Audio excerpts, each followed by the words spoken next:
What's up, world? How's everybody doing today, tonight, tomorrow? As I always say, whatever time, realm, dimension you're living in, hope you're doing great, feeling blessed. Breathe it in, breathe it out, no stress. Truly mean that. Hope you're doing great, everybody, and feeling blessed. Now, when we hear those words, I always say time, realm, dimension. It makes you think of others like demon, ritual, Mandela, fallen ones, effect, illusions. We usually think of things like Cern and D-Wave. And now one other especially, AI. Why wouldn't we? They all fit together hand in hand, hand to glove, foot to shoe, however you want to say it. Peas and carrots, if you like. Just look at all we found out in the past couple of years about all these. From statements relating to goals, like tearing into reality, tearing into space, looking into other dimensions, manipulate reality. Also, look at all the demonic things thrown at us. The god of Sheba, rituals of sacrifice, the terminology used, like with D-Wave, like being at the altar of an alien god. Cern, hell, look where it's built. The list goes on too long. You factor in AI, all the advancements in the past couple of years, the way it's being pushed into our lives, the way it's being pushed into our bodies. And one of the men at the top of all this, Geordie Rose. Yeah, that guy. Used to wear suits, now he wears jeans and t-shirts, trying to look hip. A man who coined some of the phrases and statements we repeat. But he would have most believe like some hypnotist. He never said any of it. Now it appears that he's on some recruiting path looking for the next minds to manipulate and mold into more technocracy-loving, demonic-worshipping followers on a path to control more than just tech. They want to open the door for AI and all the evil that could follow. These keys could give them all the hell on earth they want. Cern, D-Wave, AI. They seem to think they'll be part of it. But as G already said, basically comparing us to ants. Why would you keep an ant around once you don't need it? During his latest recruiting trip, he said some very interesting things, like the Mandela effect being blamed on Cern and D-Wave because of what they do. Never denying it. Constantly bringing up the word demon, demonic, even at one point calling his fellow scientist demonologist. But it's a joke, right? Because he laughs, because he says it in a condescending voice. Must not be true, right? He never denies it, though. See, the truth is, most of all, what he says is true, but he says it jokingly, so you don't take it as truth. But it is true. Just the same of saying how you won't see this on mainstream that he commented on. You won't see those of us who repeat what they've been saying on mainstream, so we can still be called crazy. People can repeat those lines, well, the news didn't say it. TV didn't say it. They will never put it on there. They'll call us out in these little events, but they'll never actually put it on the news, even though it's the biggest news in the world. From Cern to D-Wave to AI. These are some of the largest events going on. The most amazing, which I hate to call it that, but they are, things that are going on in this world. Demonic, as much as they might be. They will keep those hidden away, keep them away from mainstream, just so they can turn on us, so they can call us crazy. When we bring up all these famous lines that they've said so many times, we don't make these things up. We read them. We listen to them. We repeat exactly what they say and how they say it.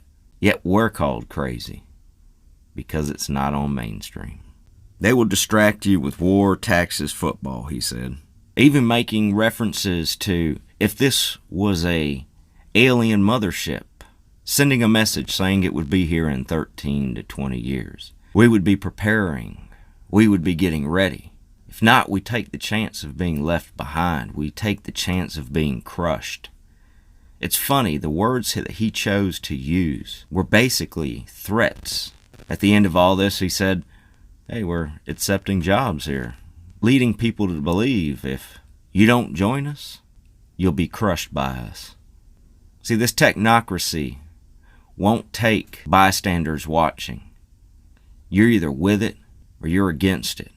The world that they're bringing in, these AI systems, the vessels that they're creating for them, the demons that they're about to unleash from Pandora's box. See, D-Wave, Cern are up and running great. They're getting what they want. Now, where they got the information to build these machines, these demonic portals that they've created, I believe that comes into the last key, AI. These will be the souls of these creatures. I know this sounds crazy, and I always say truth is stranger than fiction. Folks, when you start to look deeper into what these people are doing, what these people have said, you start to realize that it goes much deeper, gates of hell deeper. You look at the things they've done, the mock sacrifices, the symbolism that is everywhere in our faces. These are not God-fearing people. These are people that would rather play God, manipulate what God has done, change His word, change His world, change His universe. They think by bringing this evil in that they can be a part of it, but like he said, this machine, these AI systems, they have the ability to squash us. We wouldn't be on the same level as them. We're not the same mental capacity, and we never could be. So why would they even think of keeping us around? He says AI will come in 10 to 20 years. And I don't believe that. I believe it's already here, or it's right around the corner. Statements and the threats that he made, laughing it off nonchalantly, like it's a big joke. The egotistical narcissism in these people is on a psychopathic level. They will do what they can to hypnotize more into that world or help create that world they want.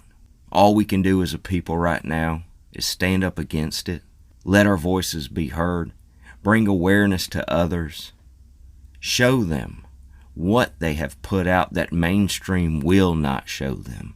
One of the last things he was asked was AI and how they would develop, or would they develop, emotions in it.